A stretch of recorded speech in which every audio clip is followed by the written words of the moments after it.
오늘 사연 모음집에서 들려드릴 이야기는 최전방 부대에서 친자매처럼 의지하며 지냈던 두 여군 간부의 이야기입니다. 하지만 단순한 자존심 싸움 하나가 결국 두 사람을 돌이킬 수 없는 길로 몰아넣고 마는데요. 웃어야 할지 울어야 할지 모를 씁쓸한 사연을 함께 들어보시겠습니다. 2018년 10월 강원도 화천의 새벽 공기는 칼날처럼 날카로웠다. 동쪽 산등성이 너머로 여명이 희미하게 번져올 무렵 제7보병사단 수색중대 연병장에는 40여 명의 병사들이 K2 소총을 든 채 정렬해 있었다. 민간 인출입 통제선 바로 너머 세상의 소음으로부터 완벽히 고립된 이 산골 부대의 아침은 언제나 정적과 긴장감으로 시작되었다. 총원 43명, 현재원 41명. 열외 2명, 휴가 2명. 이상 아침 점호 준비 끝. 중대 선임하사의 우렁찬 보고가 연병장을 가로질렀다. 보고를 받는 당직 사관, 일소대장 한유진 중위는 미동도 없이 서 있었다. 168cm의 훤칠한 키, 한치의 흐트러짐 없이 각 잡힌 전투복. 그녀의 존재감은 계급장을 떼고 보아도 지휘관의 그것이었다. ROTC 임관 3년차, 그녀는 사단 내에서도 철저한 원칙주의자로 정평이 나 있었다. 그녀의 시선이 도열한 병사들의 발끝으로 천천히 이동했다. 병사들은 저마다 마른 침을 삼켰다. 그녀의 점호 시간은 단순한 인원 파악이 아니었다. 그것은 규율과 준비 태세를 확인하는 무언의 시험에 가까웠다. 세 번째 줄 좌측에서 다섯 번째. 이름. 나지막하지만 또렷한 목소리에 지목당한 김민준 상병의 어깨가 움찔했다. 상병. 김. 민. 준. 전투와 끈. 규정대로 다시 묵도록. 한중위의 목소리에는 감정이 실려 있지 않았다. 그저 팩트를 전달할 뿐이었기에 더욱 서늘하게 들렸다. 매듭이 바깥으로 노출되어 있다. 야지 기동 시 수풀이나 철조망에 걸릴 수 있다는 생각은 안 해봤나. 사소한 부주의가 작전 실패와 전후의 희생으로 이어질 수 있다는 건 훈련소에서 배우지 않았나? 시정하겠습니다. 그녀의 지적은 언제나 이처럼 전곡을 찔렀다. 반박의 여지가 없는 사실과 규정에 기반했기에 병사들은 그저 복종할 따름이었다. 그녀가 부임한 이후 중대의 전반적인 군기는 괄목할 만큼 향상되었지만 그만큼 병사들의 정서는 메말라갔다. 한유진 중이라는 이름은 곧 완벽과 긴장의 동의어가 되었다. 점호가 끝나고 식당으로 향하는 병사들의 발걸음은 무거웠다. 척박한 환경, 고된 훈련보다 때로는 사람 하나가 주는 압박감이 더 견디기 힘들 때가 있었다. 그때 행정보급관이 식당 입구에서 병사들을 불러 모았다. 오늘 오후에 신임 하사 1명 전입 온다. 너희들보다 어린 여군이니까 괜한 생각 말고 군 선배로서 모범적인 모습 보여주도록. 알았나? 또 여군 간부? 식당 안이 잠시 술렁였다. 한유진 중이라는 단단한 얼음으로 가득 찬 이 공간에 또 다른 여군, 그것도 초임 하사가 들어온다는 소식은 작은 파문을 일으켰다. 과연 새로운 불씨는 이 얼음을 녹일 수 있을까, 아니면 함께 얼어붙게 될까?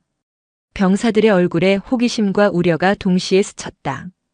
오후 2시 중대장과 함께 행정반에 들어선 신임 하사는 모두의 시선을 단번에 사로잡았다. 단결. 금일부로 제7보병사단 수색중대로 전입을 명받은 하사. 입니다. 이제 막 20살을 넘긴 듯한 앳된 얼굴, 긴장감 속에서도 호기심으로 반짝이는 동그란 눈.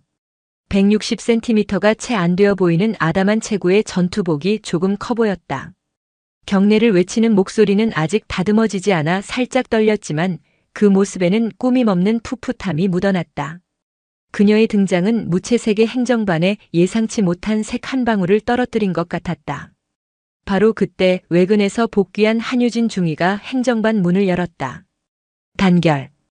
일소대장 복귀했습니다. 중대장님 특이사항. 보고를 이어가던 한중위의 말이 잠시 끊겼다. 그녀의 시선이 이하늘 하사에게 향했다. 그 시선을 느낀 이 하사는 온몸의 근육이 굳는 것을 느끼며 반사적으로 허리를 펴고 경례 자세를 취했다. 단결. 하사 이하늘입니다. 앞으로 잘 부탁드립니다. 한중위는 대답 대신 잠시 침묵했다. 그 침묵 속에서 그녀는 신임 하사의 모든 것을 뜯어보는 듯 했다. 살짝 큰 전투복, 아직 길이 들지 않은 전투와 두려움과 의지가 뒤섞인 눈빛까지. 행정반의 공기는 팽팽하게 당겨졌다. 모두가 한중이의 입에서 나올 첫마디를 기다리고 있었다. 그것은 분명 날카롭고 냉정한 평가일 터였다. 그러나 한중이의 입술 사이로 나온 말은 의외의 것이었다. 고생했겠군. 이 하사. 부대까지 올라오는 길이 험했을 텐데. 그녀는 짧은 한마디를 남기고 자신의 자리로 향했다. 목소리는 여전히 낮고 단단했지만 그 안에는 아주 옅게나마 인간적인 온도가 스며 있었다.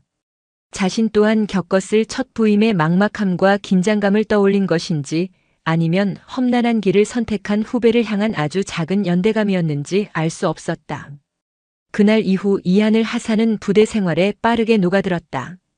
그녀는 특유의 밝고 사교적인 성격으로 먼저 병사들에게 다가갔다.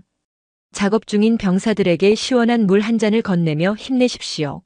라고 응원했고 식사 시간에는 메뉴에 대해 제잘거리며 딱딱한 분위기를 풀었다. 그녀의 순수한 호의에 병사들도 조금씩 경계를 풀고 그녀를 편안한 누나이자 동생으로 받아들이기 시작했다. 진정한 변화의 바람은 한유진 중위에게서 불어왔다. 한중위는 여전히 이 하사를 공적으로 대했지만 이전과는 분명 다른 방식으로 그녀를 대했다. 그녀는 이 하사의 일거수일투족을 예의주시하며 그녀가 실수를 저지를 때마다 즉각적으로 개입했다. 그렇게 하면 안 된다. 이리 줘봐. 통신 장비 결합에 서툰 이 하사에게서 수화기를 뺏어든 그녀는 무심한 표정으로 정확한 절차를 시연해 보였다. 질책보다는 가르침에 가까운 행동이었다. 체력 단련 시간에는 뒤처지는 이 하사의 옆에 나란히 붙어 뛰며 말했다. 호흡이 너무 빠르다. 보폭을 줄이고 페이스를 유지해. 시작부터 오버하면 완주 못한다. 그들의 관계가 결정적으로 변한 것은 한적한 주말 당직 근무에서였다. 행정반에는 타자 소리만이 규칙적으로 울리고 있었다. 어색한 침묵을 깬 것은 이 하사였다. 저중위님, 혹시 커피 좋아하십니까? 서류에 고정되어 있던 한중위의 시선은 움직이지 않았다. 블랙만 마신다. 아, 제가 바로 타오겠습니다. 신경 쓰지 말고 이 하사 근무에 집중하도록. 차가운 벽에 부딪혔지만 이 하사는 물러서지 않았다. 그녀는 잠시 머뭇거리다 조심스럽게 마음속의 질문을 꺼냈다. 중위님은 군 생활이 어렵지 않으십니까? 저는 아직도 매일매일이 긴장되고 솔직히 가끔은 무섭습니다. 그 말에 비로소 한중위는 서류에서 눈을 떼고 이 하사를 정면으로 바라보았다. 어렵지 않은 사람이 어디 있겠나. 여기는 군대고 우리는 군인이다. 우리가 무섭다고 주저앉으면 우리의 가족과 국민들은 누구를 믿겠나. 그녀의 목소리는 교범처럼 딱딱했지만 그 안에는 그녀가 군 생활 내내 스스로에게 되뇌었을 법한 단단한 신념이 박혀 있었다. 특히 여군이라는 이유로 더 많은 시선을 받게 된다. 역시 여군은 안 되라는 말을 증명이라도 하듯 기다리는 사람들도 있지. 그런 편견과 싸우려면 우리 스스로가 2배, 3배 더 완벽해져야 한다. 약한 모습을 보일 틈 같은 건 없어. 이 하사도 그걸 명심해야 할 거다. 그것은 단순한 훈계가 아니었다. 먼저 길을 걸어간 선배가 후배에게 건네는 피와 땀으로 체득한 생존 전략이었다. 이 하사는 고개를 숙인 채 그녀의 말을 경청했다. 잠시 후 그녀는 결심에 찬 눈빛으로 고개를 들었다. 중위님 말씀 가슴에 새기겠습니다. 정말 대단하십니다. 저도 중위님처럼 단단한 군인이 될 수 있도록 열심히 배우겠습니다. 순수한 존경심이 가득 담긴 그 눈빛은 한유진 중위가 오랜 시간 둘러왔던 방어막을 아주 조금 허물어뜨리는 힘이 있었다. 그녀의 입가에 자신도 모르는 사이 아주 희미한 미소가 스쳐 지나갔다. 행정반에서 업무를 보던 김민준 상병이 순간 고개를 들었을 정도로 그것은 낯설고도 의외의 풍경이었다. 쓸데없는 생각 말고 순찰 준비나 하도록. 한중위는 황급히 표정을 감추고 다시 서류로 시선을 돌렸지만 행정반의 공기는 이전보다 확실히 부드러워져 있었다. 그날 이후 2 사람은 급격히 가까워졌다. 단순한 상급자와 부하를 넘어 서로에게 유일하게 속내를 털어놓을 수 있는 동료이자 자매 같은 존재가 되었다. 한중이의 가르침은 여전히 엄격했지만 그 안에는 따뜻한 애정이 담기기 시작했다. 이 하사의 밝은 에너지는 한중이의 강직함에 스며들어 그녀를 조금씩 변화시켰다. 병사들은 한중이가 이전보다 부드러워졌음을 피부로 느꼈고 덕분에 중대의 분위기는 눈에 띄게 밝아졌다. 누구도 의심하지 않았다. 이 평화롭고 안정적인 관계가, 이 온화한 부대 분위기가 계속될 것이라고. 그러나 가장 밝은 빛은 종종 가장 짙은 그림자를 들이우는 법이다. 민족의 대명절 추석을 기점으로 두 사람의 견고했던 신뢰에 예측하지 못했던 균열이 생기기 시작했다. 추석 연휴. 전방 부대에게 명절은 평일보다 더 지루한 시간일 뿐이었다. 휴가자를 제외한 대부분의 인원은 생활관에 갇혀 하염없이 시간을 흘려보냈다. 추석 당일 당직 사령의 임무는 한유진 중위에게 주어졌다. 명절까지 부대에 묶여 있어야 한다는 사실은 최근 부드러워졌던 그녀의 신경을 다시 날카롭게 만들었다. 부대 전체에 보이지 않는 긴장감이 감돌았다. 바로 그때 중대장의 아이디어 하나가 이 무료함과 긴장감을 깨뜨렸다. 전 중대원 13시 30분까지 활동복으로 환복 후 연병장으로 집합한다. 중대장의 갑작스러운 집합 명령에 병사들은 투덜거리며 연병장으로 향했다. 그들을 기다리고 있던 것은 제1회 수색 중대장배 추석맞이 씨름대회라는 거창한 이름의 이벤트였다. 상품은 3박 4일 포상휴가증, 병장 상병 그룹, 일병 이병 그룹에서 각각 우승자를 뽑는다. 포상휴가라는 말에 병사들의 눈빛이 달라졌다. 귀찮음은 순식간에 승부욕으로 변모했고 연병장은 순식간에 뜨거운 열기로 가득 찼다. 흙먼지를 날리며 치열한 경기가 이어지던 중 행정반에서 근무를 서던 이하늘 하사가 구경을 나왔다. 남자들의 힘과 기술이 부딪히는 원초적인 경기에 그녀의 눈이 호기심으로 반짝였다. 그녀는 잠시 망설이다 중대장에게 달려가 해맑게 외쳤다. 중대장님, 저도 한번 참가해보고 싶습니다. 그녀의 당돌한 제안에 주변의 시선이 모두 쏠렸다. 중대장은 재미있다는 듯 웃으며 그녀의 참가를 허락했다. 중대장님, 저도 한번 참가해보고 싶습니다. 이하늘 하사의 낭낭한 목소리는 시끄러운 연병장의 소음을 순간적으로 잠재웠다. 모두의 시선이 이제 막 20해를 넘긴 앳된 얼굴의 여군 하사에게로 쏠렸다. 흙먼지와 땀으로 범벅이 된 병사들 사이에서 그녀의 존재는 유독 맑고 깨끗해 보였다. 중대장은 예상치 못한 제안에 잠시 놀랐지만 이내 얼굴에 장난기 가득한 미소를 띄었다. 부대 단합이라는 명목하에 벌인 일이었기에 분위기를 띄울 수만 있다면 무엇이든 환영이었다. 오, 이 하사. 자신 있나? 삿바 잡으면 남자 여자 없는 건데. 재미있어 보입니다. 꼭 이기려는 게 아니라 그냥 한번 해보고 싶습니다. 참가라도 시켜주십시오. 그녀의 순수한 열정에 주변의 병사들도 이하늘 을 외치며 응원하기 시작했다. 중대장은 못 이기는 척 고개를 끄덕이며 그녀의 상대를 물색했다. 마침 첫 판에서 허무하게 패배하고 구석에서 구경만 하던 김민준 상병이 눈에 띄었다. 이 하사와 체격이 비슷해 보였다. 좋아. 김민준 상병 나와라. 신임 하사님께 씨름의 기본을 알려드린다는 생각으로 한판 붙어봐라. 딴 다치게 하진 말고. 김 상병은 어쩔 수 없다는 표정으로 쭈뼛거리며 씨름판 중앙으로 나섰다. 간부, 그것도 여군 간부와 몸을 맞대고 씨름을 해야 한다는 사실이 부담스러웠다. 이겨도 져도 찝찝한 그야말로 최악의 대진이었다. 하사님 살살 부탁드립니다. 제가 더 부탁드립니다. 상병님. 이 하사는 해맑게 웃으며 어설픈 자세로 삿발을 잡았다. 경기가 시작되자 그녀는 요령 없이 무작정 힘만 쓰기 시작했다. 으쌰. 기압을 넣으며 안간힘을 썼지만 김상병은 바위처럼 꿈쩍도 하지 않았다. 오히려 초등학생과 씨름하는 듯한 느낌의 실소가 터져나왔다. 주변에서도 웃음이 터져나왔다. 김상병은 적당히 힘을 쓰는 척하다가 스스로 슬쩍 넘어져 줘야겠다고 생각했다. 바로 그때 구경하던 행정보급관이 소리쳤다. 이 하사, 그렇게 무작정 당기기만 하면 안 돼. 상대 중심을 무너뜨려야지. 왼쪽으로 살짝 돌면서 상대 오른발을 내 왼발로 걸어봐. 안다리 걸기. 이 하사는 그 말을 듣고 번개처럼 기술을 시도했다. 김상병이 방심한 틈을 타 어설프지만 정확하게 다리가 걸렸다. 하는 순간 김상병의 몸이 균형을 잃고 옆으로 넘어갔다. 결과는 이하늘 하사의 승리. 와! 예상치 못한 결과에 병사들은 폭소를 터뜨리며 환호했다. 이 하사는 자신이 이겼다는 사실이 믿기지 않는 듯 동그래진 눈으로 넘어진 김상병을 바라보다 이내 아이처럼 기뻐하며 폴짝폴짝 뛰었다. 제가 이겼습니다. 제가 김민준 상병님을 이겼습니다. 그 모습을 본 병사들의 얼굴에도 웃음꽃이 피었다. 삭막했던 부대 씨름판은 졸지에 이하늘 하사의 씨름 교실로 변모했다.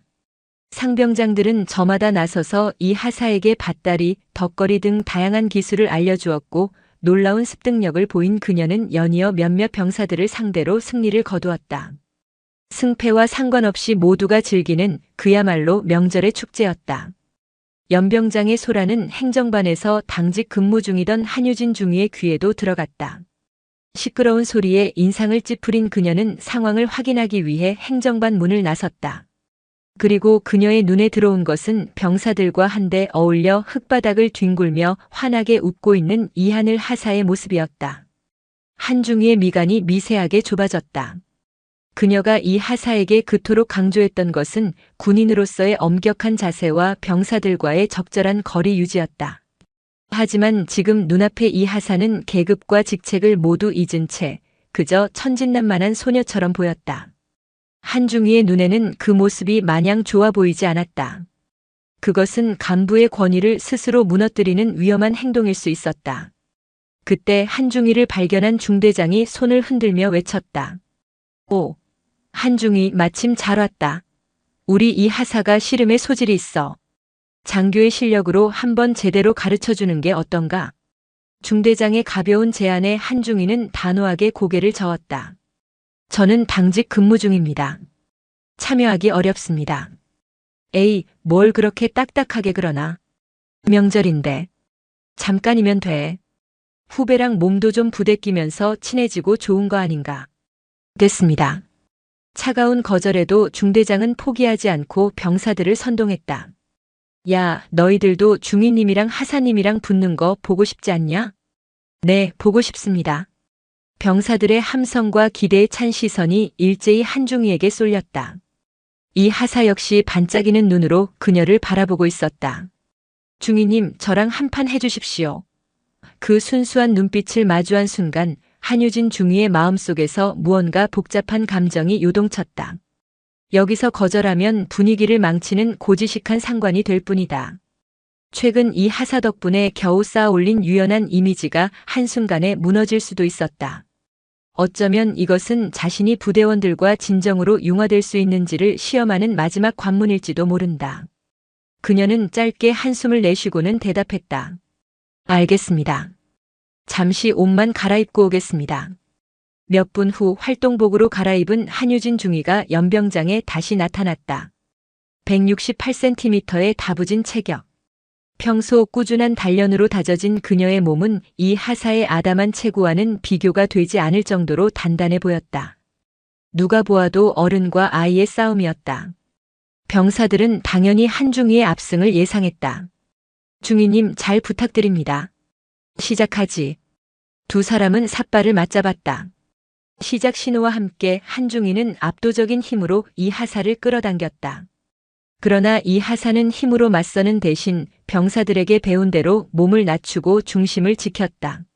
한중위가 힘으로 밀고 들어오는 바로 그 순간 이 하사는 몸을 살짝 틀며 방금 배운 기술 중 하나인 밧다리 걸기를 시도했다. 자신의 힘만 믿고 있던 한중위는 순간적으로 중심을 잃었다. 하는 짧은 소리와 함께 그녀의 몸이 허공에 떴다가 흙바닥으로 내동댕이 쳐졌다. 연병장에는 1초간의 정적이 흘렀다. 그 누구도 눈앞의 광경을 믿을 수 없었다. 잠시 후 정적을 깨고 병사들 사이에서 엄청난 환호성이 터져나왔다. 우와! 이겼다. 이하늘 하사님이 이겼다. 다윗이 골리앗을 쓰러뜨린 것 같은 극적인 장면에 모두가 열광했다. 하지만 한유진 중위의 표정은 싸늘하게 굳어 있었다. 수많은 부하들이 보는 앞에서 자신이 가르치고 이끌어야 할 후배에게, 그것도 힘과 기술의 상징인 씨름에서 단 일격에 패배했다는 사실은 그녀의 자존심에 지울 수 없는 상처를 남겼다. 흙먼지를 털고 일어나는 그녀의 눈에는 차가운 분노가 서려 있었다. 한 판 더. 게임이 끝났음을 알리려던 중대장의 말을 끊고 그녀가 나지막이 말했다. 그 목소리에는 즐거움이나 유희가 아닌 승부욕과 오기만이 가득했다. 연병장의 분위기가 순식간에 차가워졌다. 병사들은 방금 전까지의 환호성을 거두고 불안한 눈빛으로 두 사람을 바라보았다. 이 하사는 그제야 분위기가 심상치 않음을 깨달았다. 저 중위님 괜찮으십니까? 제가 혹시 괜찮으니 잡기나 해. 한중위는 그녀의 말을 잘랐다. 두 번째 판이 시작되었다. 이번에는 한중위도 신중했다. 하지만 자존심을 회복해야 한다는 조급함이 그녀의 몸을 경직시켰다. 반면 이 하사는 긴장했지만 여전히 배운 기술을 구사하는 데 집중했다. 몇 번의 힘겨루기 끝에 또다시 이 하사의 발기술이 한중위의 균형을 무너뜨렸다. 쿵. 두 번째 패배. 이번에는 환호성 대신 여기저기서 당황스러운 탄식과 침묵만이 흘렀다. 한유진 중위의 얼굴은 이제 분노를 넘어 굴욕감으로 붉게 타오르고 있었다.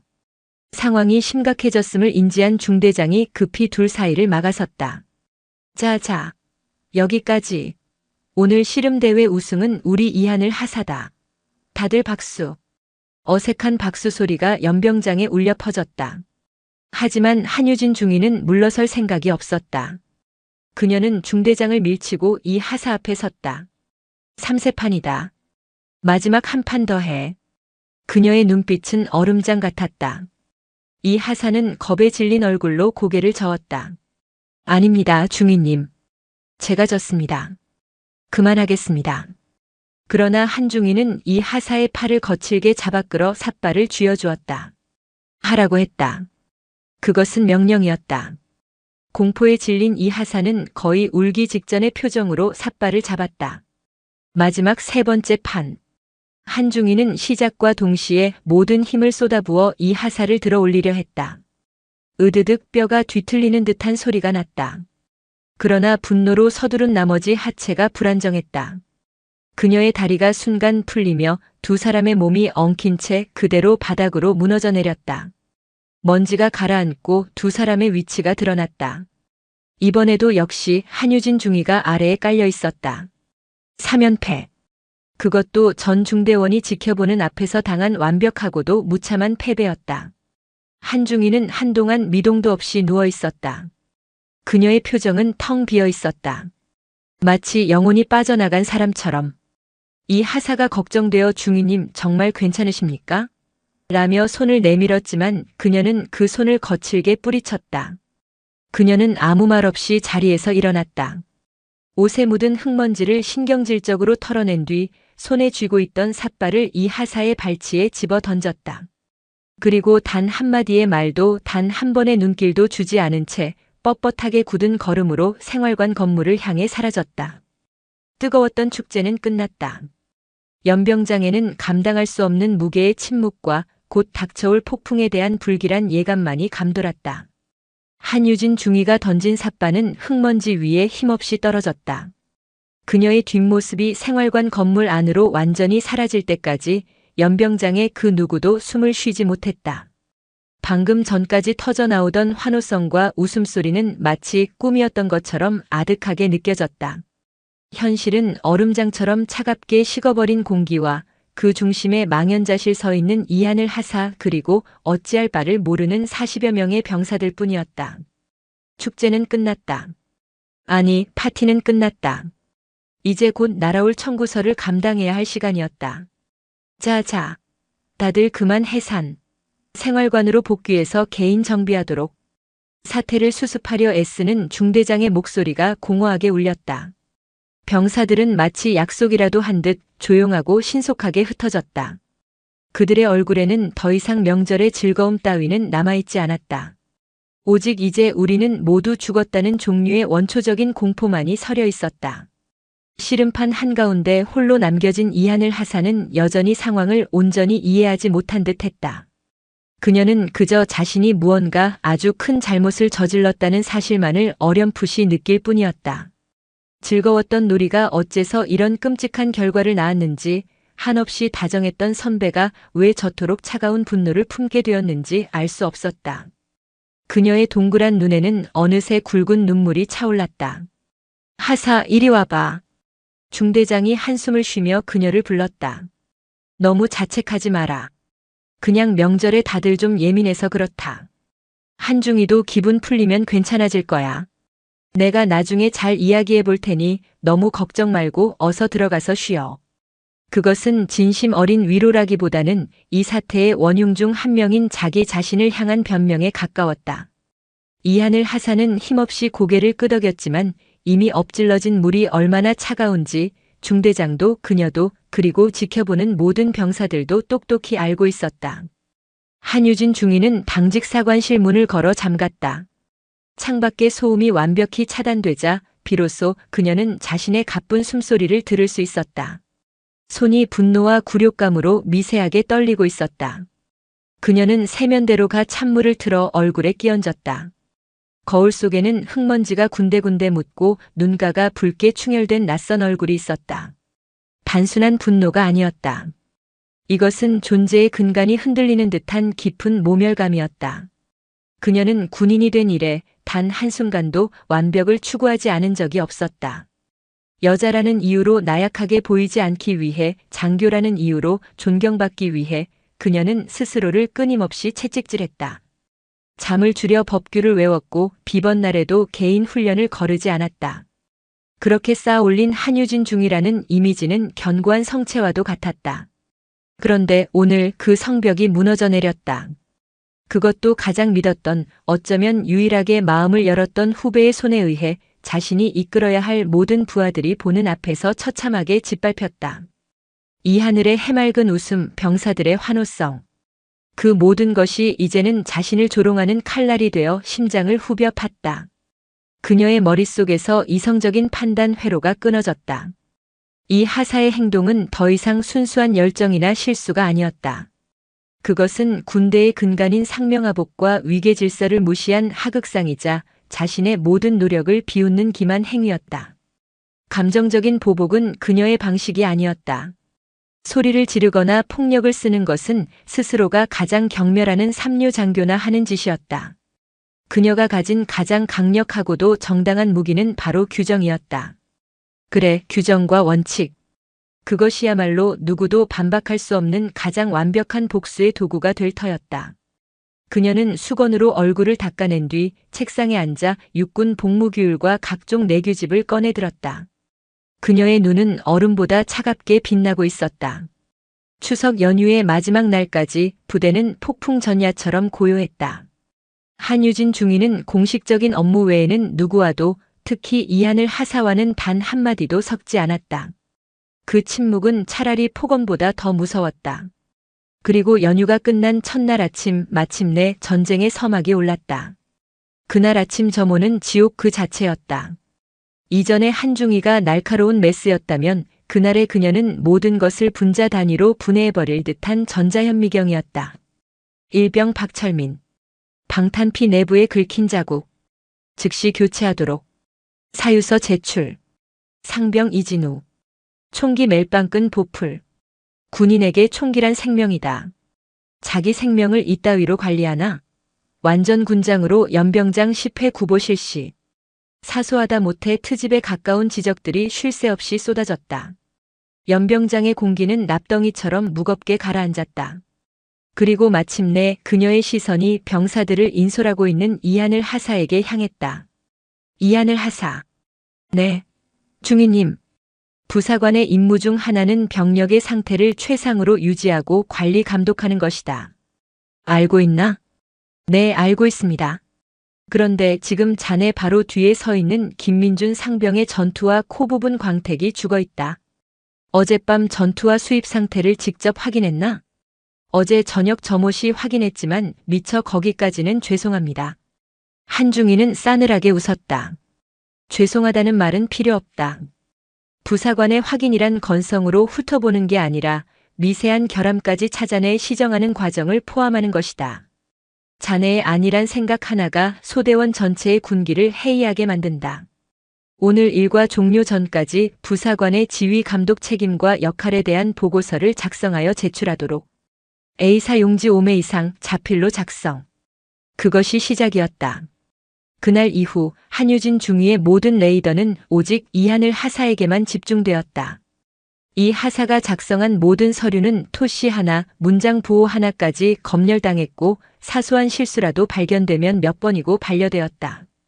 그녀가 인솔하는 작업 현장에는 불시에 나타나 안전규정 미준수, 작업 효율성 저하 등을 이유로 심할서를 요구했다. 이 하사가 숨쉬는 것 외의 모든 행동이 지적과 처벌의 대상이 되었다. 다른 간부들이 보다 못해 중재에 나섰다. 중대장이 직접 한중이를 불러 타일렀다. 한중이, 이 하사에게 너무 과한 것 아닌가? 신임 하사인데 좀 봐주면서 가르칠 수도 있는 거잖아. 한중이는 표정 하나 바꾸지 않고 대답했다. 중대장님, 저는 제게 주어진 임무와 규정에 따라 부하를 교육하고 있을 뿐입니다. 신임 하사이기에 더욱 엄격한 기준을 적용해야 추후 더 큰 실수를 막을 수 있다고 판단합니다. 제가 적용하고 있는 규정 중에 부당하거나 월권에 해당하는 것이 있다면 명확히 지적해 주시면 시정하겠습니다. 완벽한 논리였다. 그녀는 사적인 감정이라는 의심을 공적인 임무 수행이라는 철벽으로 완벽하게 방어했다. 규정과 원칙을 무기 삼아 공격하는 그녀 앞에서 중대장조차 더 이상 할 말을 찾지 못했다. 부대의 분위기는 최악으로 치달았다. 병사들은 한중이의 분노가 언제 자신들에게 튈지 몰라 전전긍긍했다. 그리고 그 분노의 근원인 이하늘 하사를 은연중에 피하기 시작했다. 동정하면서도 동시에 그녀와 엮이는 것을 두려워했다. 이하늘 하사는 부대 안에서 완벽하게 고립되었다. 그녀의 얼굴에서 웃음이 사라진 것은 이미 오래전이었다. 밤에는 잠을 이루지 못했고 낮에는 항상 무언가에 쫓기는 사람처럼 불안해했다. 한때 부대의 비타민이었던 그녀는 이제 누구에게도 위로받지 못하는 그림자 같은 존재가 되어갔다. 어느 날 밤 이 하사는 큰 용기를 내어 한중이의 독신자 숙소를 찾아갔다. 중위님 드릴 말씀이 있습니다. 문서 작업 중이던 한중이는 그녀를 쳐다보지도 않은 채 말했다. 용무가 있다면 내일 행정반에서 정식으로 보고하도록. 추석 때 일 때문이라면 정말 죄송합니다. 제가 그때 너무 생각이 짧았습니다. 한 번만 용서해 주시면 안 되겠습니까? 애원하는 그녀의 목소리는 처절하게 떨리고 있었다. 그 말에 비로소 한중이가 고개를 들었다. 그녀의 눈에는 그 어떤 감정도 담겨 있지 않았다. 무슨 말을 하는지 모르겠군. 나는 이 하사의 업무상 과실과 능력 부족을 지적하고 있을 뿐 그 이상도 이하도 아니다. 개인적인 감정을 공적인 업무와 연관시키지 말도록. 이제 그만 나가보게. 차가운 거절. 그것은 이 하사가 붙잡고 있던 마지막 희망의 끈을 가차없이 끊어버리는 선고와도 같았다. 한유진 중위의 숙소에서 쫓겨나듯 나온 이하늘 하사의 발걸음은 천근만근 무거웠다. 마지막 희망마저 산산조각 난 순간 그녀는 더 이상 버틸 수 없다는 것을 깨달았다. 지난 몇 주간 그녀는 매일 밤을 눈물로 지새웠다. 잠이 들면 한중이의 차가운 눈빛과 마주하는 악몽을 꾸었고 아침이 오면 지옥 같은 하루가 다시 시작된다는 사실에 절망했다. 그녀의 몸과 마음은 이미 한계에 다다라 있었다. 식사량은 눈에 띄게 줄었고 한때 생기로 가득했던 얼굴은 창백하게 말라갔다. 훈련 중에는 집중하지 못해 아찔한 실수를 저지를 뻔한 적도 몇 번 있었다. 이대로 가다가는 정말 큰 사고를 치거나 스스로가 먼저 무너져 내릴 것 같았다. 다음 날 이하늘 하사는 중대장실 문을 두드렸다. 그녀의 표정에는 더 이상 어떤 감정도 남아있지 않았다. 마치 모든 것을 포기한 사람처럼 텅 비어 있었다. 중대장님, 드릴 말씀이 있습니다. 그녀는 중대장 앞에 서서 준비해온 서류 봉투를 책상 위에 올려놓았다. 부대 전출 요청서였다.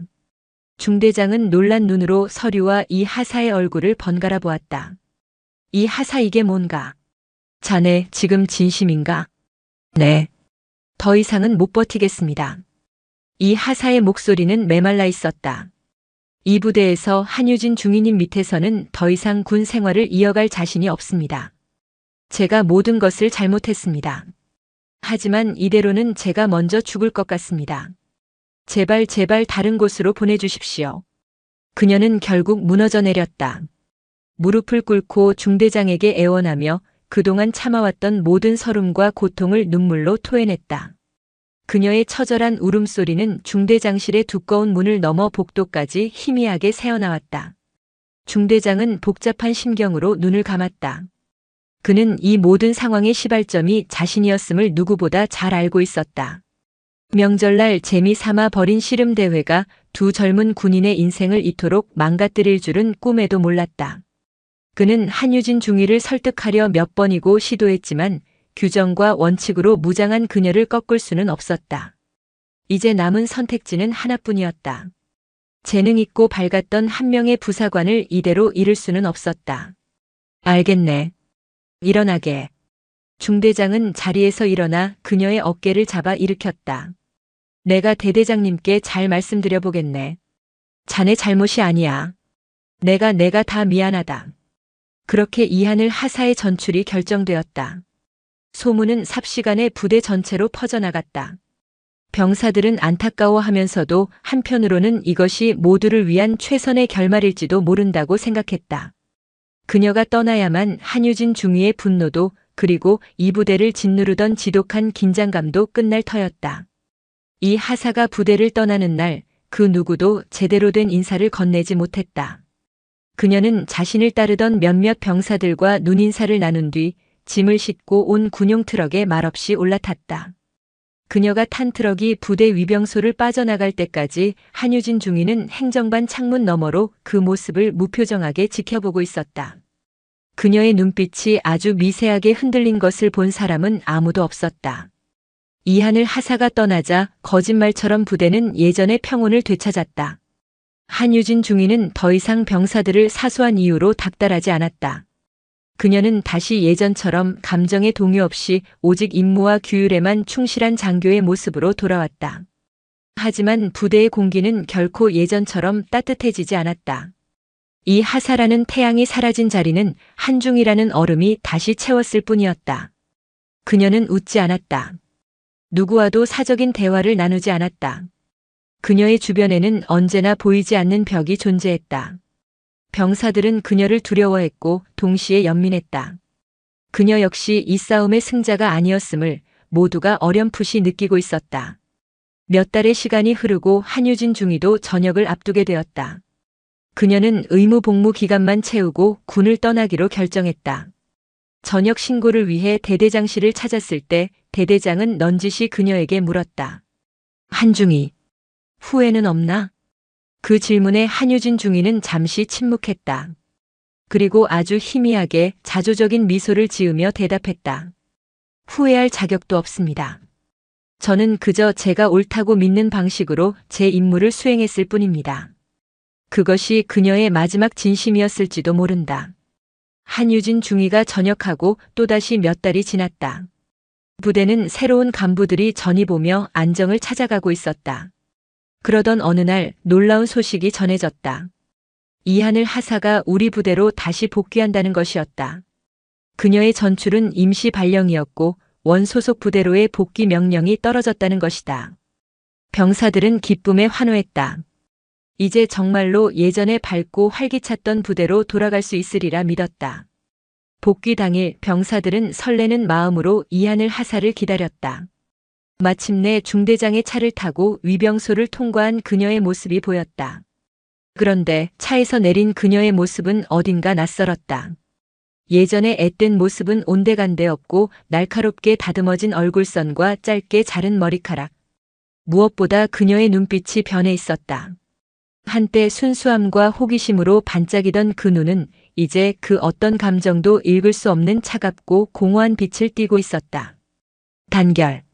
하사 이하늘. 금일부로 원대 복귀를 명받았습니다. 중대장님.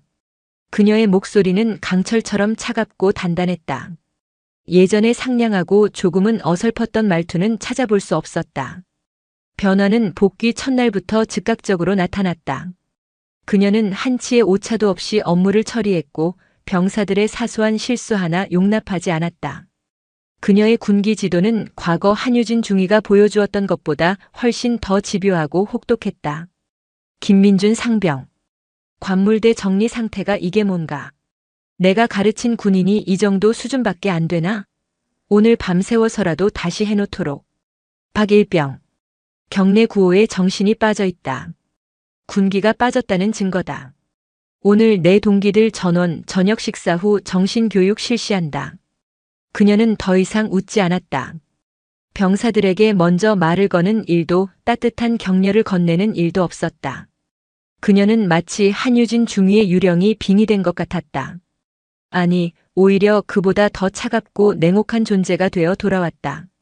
그녀는 스스로를 완벽한 군인으로 재창조하기 위해 과거의 자신을 철저히 죽여버린 것처럼 보였다.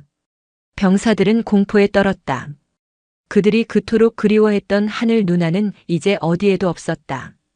그들 앞에는 그저 이하늘 하사라는 이름의 완벽하지만 무자비한 지휘관만이 서 있을 뿐이었다. 어느 늦은 밤 불침번 근무를 서던 김민준 상병과 그의 후임은 조용히 이야기를 나누었다. 한유진 중위님이 그립습니다. 후임의 말에 김 상병은 씁쓸하게 웃으며 대답했다. 그러게 말이다. 그분은 적어도 원칙이라는 게 있었지. 무서웠지만 틀린 말은 안 하셨으니까. 그런데 지금 이 하사님은 그냥 우리를 부수는 것 같아. 그들은 그제야 깨달았다. 한유진 중위의 엄격함은 부대를 지키기 위한 강직한 신념이었음을. 그리고 그 신념을 무너뜨린 것은 결국 그들 모두의 어리석음과 방관이었음을. 부대의 시간은 계속 흘러갔다. 하지만 그 누구의 마음속에서도 2018년 가을의 그 뜨거웠던 씨름판과 얼음과 불꽃처럼 달랐지만 한때는 서로를 비추던 두 여군 간부의 이야기는 영원히 지워지지 않을 상처로 남게 되었다. 오늘 사연 모음집의 이야기 어떠셨나요? 구독과 좋아요, 그리고 당신은 어디서 보고 계신지 댓글로 남겨주세요. 여러분의 응원이 사연 모음집에는 큰 힘이 됩니다. 감사합니다. 머리꼬라지 봐라. 이게 군인이야? 대학생이야? 이등병처럼 정신 바짝 차리게 해주지. 위잉 하는 바리깡 소리와 함께 여군 소령의 머리카락이 바닥으로 힘없이 떨어져 나갔습니다. 하지만 그가 깎아내린 것은 단순한 머리카락이 아니었습니다. 20년간 묻혀있던 진실을 파헤치기 위해 찾아온 한 여자의 처절한 복수, 그 서막이었습니다. 핏줄까지 얼어붙는다는 철원의 겨울바람이 DMZ 남방한계선 철책을 넘어 육군 제3보병사단 백골부대 예하 수색대대의 주둔지를 휘감았다. 해발 700m 고지에 위치한 대대는 칼바람의 첫 번째 제물이 되기 십상이었다. 방금 전까지 가상의적 포화가 쏟아지던 훈련장에는 자욱한 화약 냄새와 젊은 병사들의 거친 숨소리만이 남았다. 상황 종료. 전원 현 위치에서 장비 점검 및 대기. 무전기를 통해 울려 퍼지는 낮고 서늘한 목소리에 갓 20살을 넘긴 병사들은 주저앉고 싶은 다리를 간신히 붙들었다. 목소리의 주인 수색 대대장 하태석 중령이 지휘용 K131 지프에서 내렸다. 183cm의 다부진 체격, 한치의 흐트러짐 없이 각 잡힌 전투복과 그 위로 빛나는 육군사관학교 출신 마크는 그가 걸어온 길이 어떠했는지를 짐작하게 했다. 날카롭게 각을 세운 베레모 아래 형형하게 빛나는 눈빛은 그가 왜 사단 내에서 하독사독사 하태석나 불리는지를 증명하고 있었다. 그의 발치에는 방금 전까지 가상의적 지휘소 역할을 했던 벙커가 흰 연기를 피워 올리고 있었다. KCTC 훈련을 방불케 하는 강도 높은 대대급 훈련의 마지막 날, 하중령의 수색대대는 단 한 명의 낙오자도 없이 목표 고지를 점령하고 방어 진지를 구축했다. 완벽한 성공이었다. 하지만 하중령의 얼굴에는 만족스러운 미소 대신 매처럼 날카로운 시선이 주변을 훑었다. 그의 시선이 닿는 곳마다 장교와 부사관들은 저도 모르게 마른 침을 삼켰다. 하중령에게 훈련의 성공은 당연한 결과일 뿐 과정의 완벽함만이 유일한 평가 기준이었다.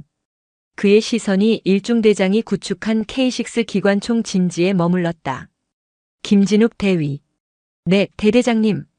이제 갓 30을 넘긴 김대위가 총알처럼 튀어나와 부동자세로 섰다. 하중령은 턱짓으로 기관총 진지를 가리켰다. 사계 청소 상태가 이게 뭔가. 나뭇가지 몇 개가 총구 시야를 가리고 있지 않나? 죄송합니다. 즉시 시정하겠습니다.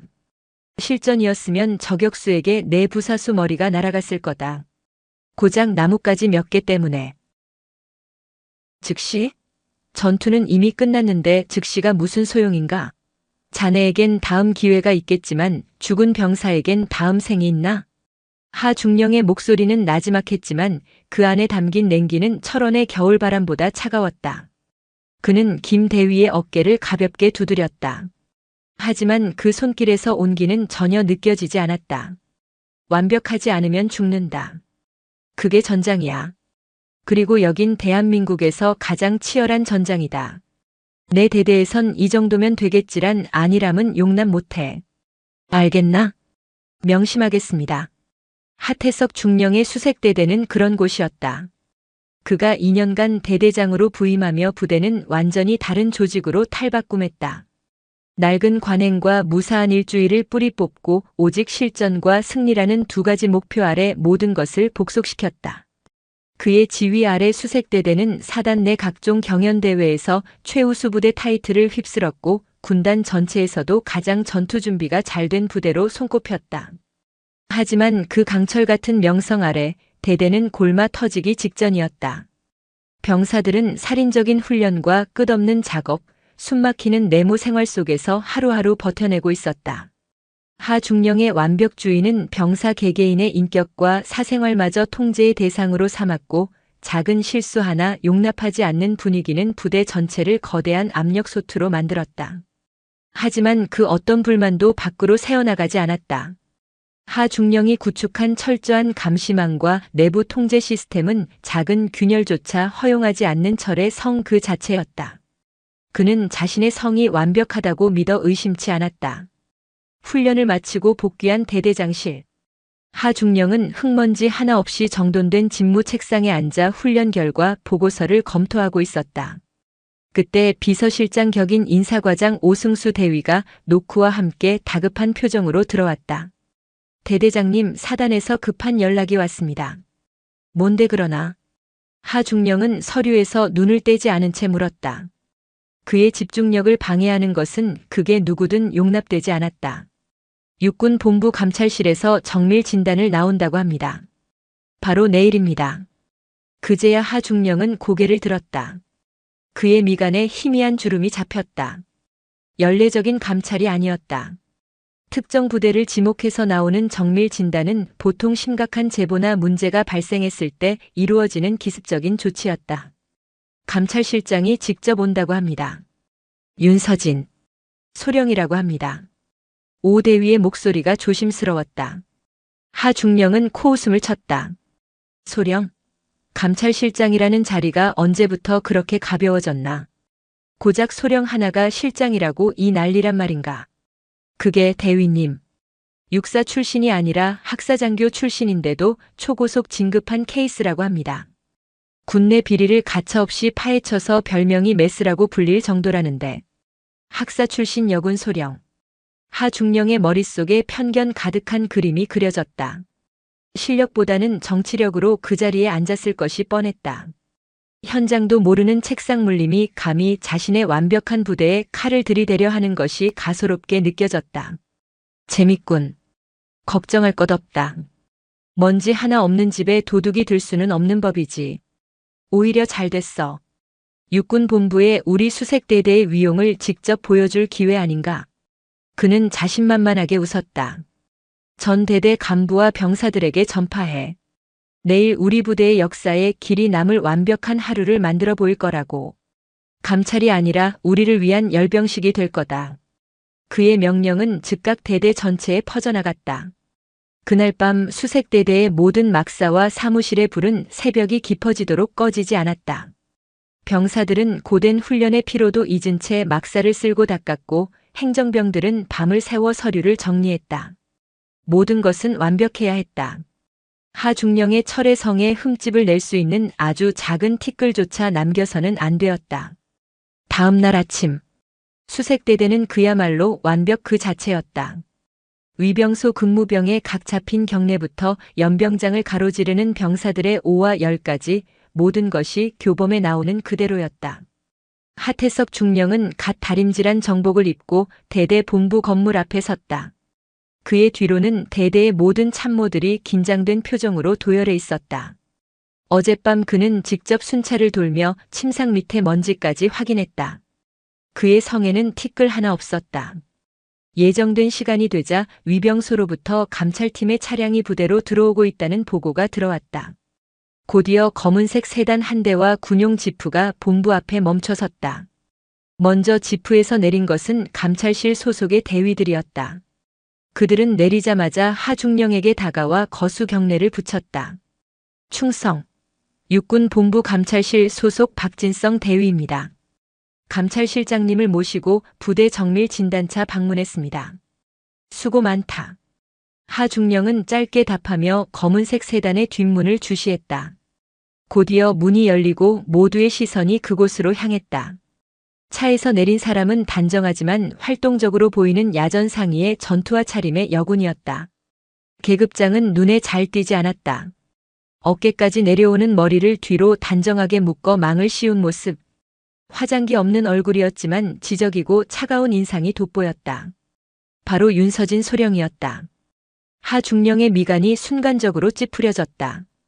대대장인 자신을 앞에 두고 차에서 내린 후 주변을 둘러볼 뿐 곧장 다가와 예를 갖출 생각조차 하지 않는 모습이 그의 눈에는 군기가 빠진 행동으로 비쳤다. 본부에서 왔다고 뻣뻣하게 구는군.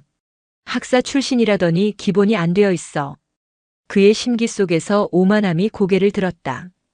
그는 성큼성큼 그녀에게로 걸어갔다. 주변 참모들이 그의 돌발 행동에 당황했지만 누구도 감히 그를 막지 못했다. 어이. 그가 그녀를 불렀다. 윤서진 소령은 천천히 고개를 돌려 그를 바라보았다. 감정의 동요가 전혀 없는 깊이를 알 수 없는 차가운 눈빛이었다. 하지만 하중령은 그 눈빛의 의미를 알아채지 못했다. 그의 시선은 그녀의 머리에 꽂혔다. 여군 규정상 묶거나 망을 하면 긴 머리도 허용되지만 그의 철의 성에서는 용납될 수 없는 일이었다. 군인 머리가 이게 뭔가. 여기가 무슨 대학교인 줄 아나? 주변 공기가 순간적으로 얼어붙었다. 박 대위를 비롯한 감찰팀 장교들의 얼굴은 사색이 되었다. 하지만 하중령은 멈추지 않았다. 군부대에 들어왔으면 최소한의 예의는 지켜야지. 군기가 빠져가지고. 그 말과 함께 누구도 예상치 못한 일이 벌어졌다. 하중령이 거칠게 손을 뻗어 그녀의 머리를 움켜쥔 것이다. 그리고는 주변에 얼어붙은 작전과장에게 소리쳤다. 작전과장, 당장 이발기 가져와. 바리캉 말이다. 네? 네, 대대장님. 못 들었나? 당장 가져오라고. 작전과장은 공포에 질린 얼굴로 허둥지둥 행정반으로 달려갔다. 감찰팀의 박 대위가 거의 비명을 지르듯 외쳤다. 대대장님, 지금 뭐 하시는 겁니까? 그분은. 하지만 박 대위의 외침은 하중령의 분노에 찬 고함에 묻혔다. 잠시 후 작전과장이 벌벌 떨며 전기 바리캉을 가져왔다. 하중령은 그걸 건네받아 전원을 켰다. 위잉. 날카로운 기계음이 연병장의 정적을 갈랐다. 그는 여전히 윤서진의 머리채를 붙잡은 채 그녀의 귓가에 바리캉을 들이댔다. 요즘 군대는 말이야, 남녀 평등을 전제로 생각해야 한다. 그러니까 이등병처럼 정신 차리게 해주지. 대한민국 군대의 군기가 어떤 건지 이 머리에 똑똑히 새겨주겠다 이 말이다. 윤서진은 짧은 비명 소리조차 없었다. 그저 순간적으로 눈을 감았다 떴을 뿐 고통이나 굴욕감을 드러내지 않았다. 그 순간 하중령은 망설임 없이 바리캉을 움직였다. 서걱 서걱.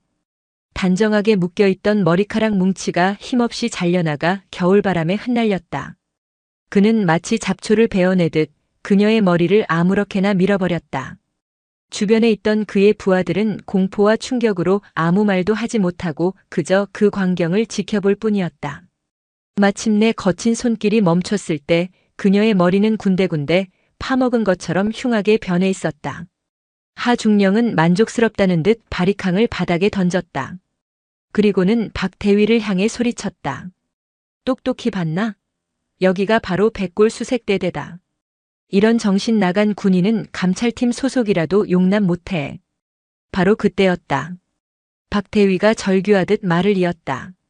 그의 목소리는 거의 울음에 가까웠다. 그분은 육군 본부 직속 감찰실장 윤서진 소령님이십니다. 대대장님은 지금 명백한 하극상과 폭행을 저지르신 겁니다. 육군 본부 직속 감찰실장. 그 직책의 무게가 천둥처럼 하태석 중령의 뇌리를 강타했다. 고작 소령이라고 무시했지만 그녀가 가진 권한은 자신의 상상 이상이라는 것을 뒤늦게 깨달았다. 자신이 방금 무슨 짓을 했는지, 자신의 군 생활이 끝장날 수도 있는 짓을 저질렀다는 사실을 깨닫는 데에는 그리 오랜 시간이 걸리지 않았다. 피가 싸늘하게 식는 느낌과 함께 그의 얼굴에서 오만함이 순식간에 증발했다. 주변의 모든 소리가 멀어지고 오직 세차게 뛰는 자신의 심장 소리만이 들리는 듯 했다. 윤서진 소령은 아무 일도 없었다는 듯 잘려나간 머리카락을 손으로 가볍게 쓸어넘겼다. 짧고 엉망으로 변해버린 머리카락이 그녀의 하얀 손가락 사이로 떨어져 내렸다. 그녀의 시선이 다시 한번 넋이 나간 하중령에게 향했다. 그녀의 입가에 엿다 못해 거의 보이지 않는 미소가 스쳐 지나갔다. 그것은 비웃음도 분노도 아니었다. 사냥감을 함정으로 완벽하게 몰아넣은 사냥꾼의 차가운 만족감에 가까웠다. 하태석 중령. 그녀의 목소리는 얼음 조각처럼 맑고 날카롭게 하중령의 고막을 파고들었다. 백골부대 수색대대의 명성대로 아주 인상적이군요. 대대장의 환대가 이토록 뜨거울 줄은 미처 몰랐습니다. 그녀는 더 이상 아무 말도 하지 않고 굳어버린 하중령의 옆을 스쳐 지나갔다.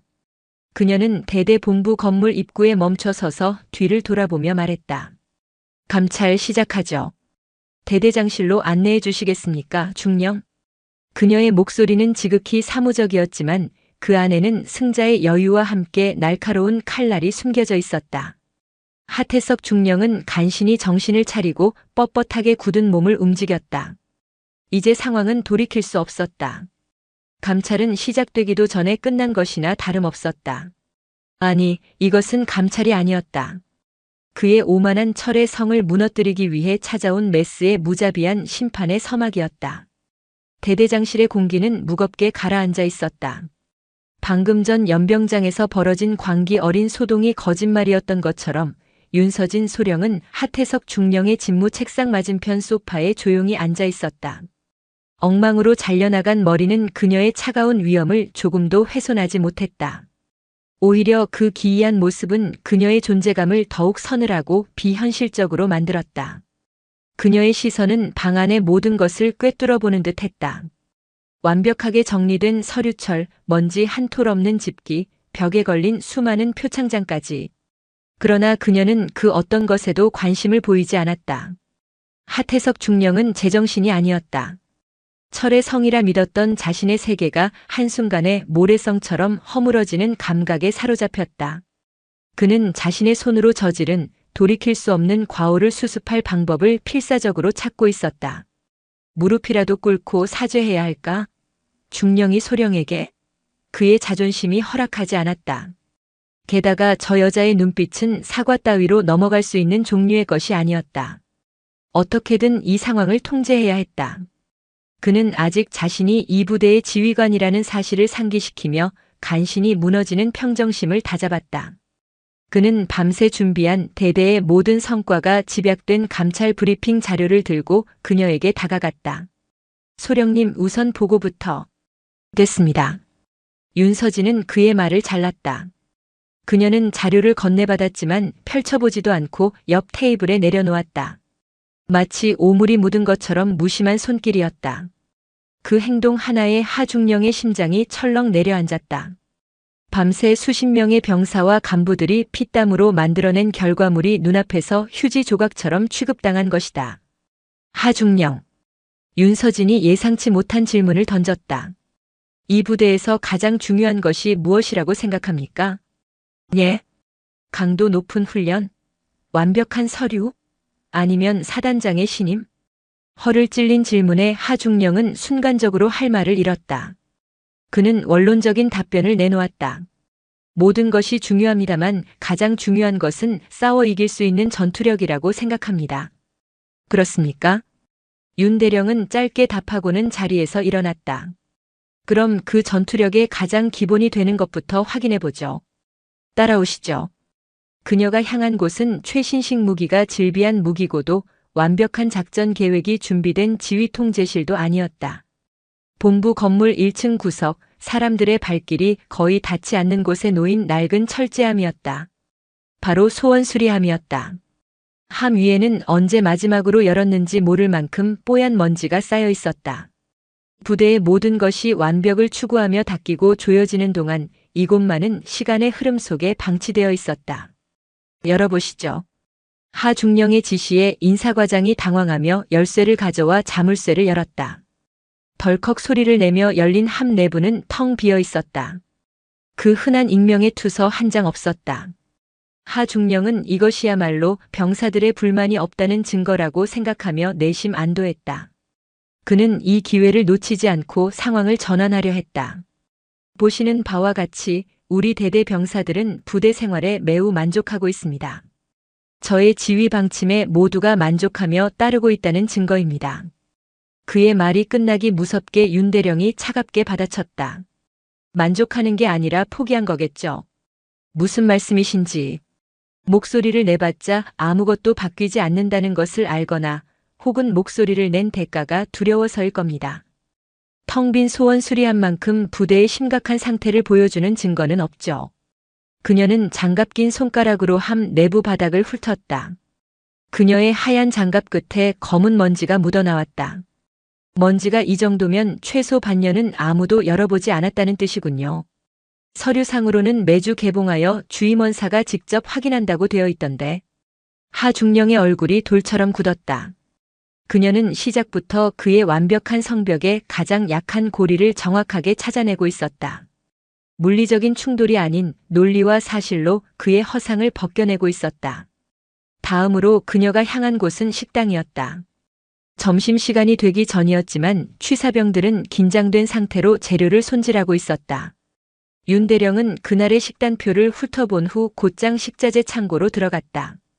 그녀는 장부를 들고 온 보급관에게 몇 가지 품목의 재고를 직접 확인해 보자고 했다. 오늘 점심 메뉴에 포함된 돼지고기. 장부상으로는 100kg이 입고되었고 오늘 80kg을 사용하게 되어 있군요. 남은 재고가 20kg이 맞는지 확인해 보겠습니다. 보급관의 얼굴이 하얗게 질렸다. 냉동고 문이 열리고 저울에 남은 고기를 달아보자 정확히 12kg밖에 되지 않았다. 사라진 8kg. 누군가 중간에서 빼돌린 것이 명백했다. 윤 대령은 보급관을 추궁하지 않았다. 대신 굳어있는 하중령을 돌아보며 나지막이 말했다. 병사들은 나라를 지키기 위해 청춘을 바치고 있는데 그들의 입으로 들어가야 할 고기는 어디로 사라진 겁니까? 중령. 이런 부대가 과연 싸울 힘이 있을까요? 그녀의 감찰은 이런 식이었다. 장비의 성능이나 서류의 완벽함이 아닌 가장 기본적인 것, 병사들의 목소리와 먹는 것, 즉 부대에 보이지 않는 균열을 집요하게 파고들었다. 그녀가 가는 곳마다 하중령이 애써 덮어두었던 문제들이 하나씩 수면 위로 터져나왔다. 그녀는 고함을 치거나 위압적인 태도를 보이지 않았다. 그저 조용히 규정과 절차에 따라 사실관계를 확인할 뿐이었다. 그 침묵과 냉정함이 하중령의 숨통을 더욱 조여왔다.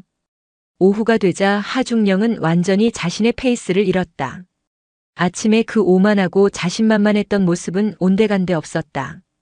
그는 윤서진이라는 여성이 단순히 감찰을 하러 온 것이 아니라는 것을 깨달았다. 그녀는 처음부터 무언가 명확한 목표를 가지고 자신을 찾아왔다. 연병장에서의 사건은 그저 시작을 알리는 신호탄에 불과했다. 그녀는 그 사건을 빌미로 자신을 징계하려는 것이 아니었다. 그 사건을 통해 얻어낸 권한을 이용해 더 깊고 어두운 무언가를 파헤치고 있었다. 감찰팀이 각 처부의 서류를 검토하는 동안 윤 대령은 다시 하중령을 대대장실로 불렀다. 창밖은 어느새 땅거미가 지고 있었다. 그녀는 창가에 서서 어두워지는 철원의 풍경을 바라보다가 문득 혼잣말처럼 입을 열었다. 철원의 안개는 유독 짙더군요. 한치 앞도 보이지 않는 안개 속에선 무슨 일이든 잃어버리기 쉽죠. 사람이든 진실이든.